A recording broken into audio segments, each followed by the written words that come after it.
بسم الله الرحمن الرحيم الحمد لله رب العالمين والصلاة والسلام على أشرف المرسلين سيدنا مولانا محمد صلى الله عليه وسلم. السلام عليكم ورحمة الله وبركاته.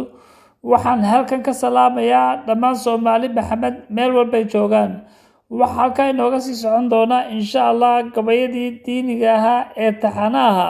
waxa gabayga maanta la yiraahdo jannadu waa qaali, wuxuuna ka hadlayaa sida loogu qalmo inaad janno gashid, wuxuuna ku bilaamayaa insha Allah sidan. jannadu waa qaali, si dhib yar loo jiifsanayne, ninkii jihaadaha hela jawhar iyo luule. jannada waxa janta inta alle iyo udgoona jecele, raacday jidkii xaqee jinku leexsane. jannada fadliga jaliilka lagu helaa, junuuda ilaah baa ku adeegiye. jaxiima waxaa kaa jira iyo jahannama iimaanke, ninkii soo joogsa laga waayaa soo jiifsa laga helaaye. jannada waxaa hesha inta diinta u jibaysane, jannada waxaa hesha intii qalbi jilicsane.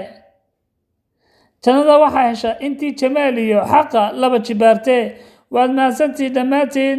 waxaan leeyahay aan u cuntano oo aan u qalanno naxariista alle, janno lagu ku horseedo insha Allah walaalayaal.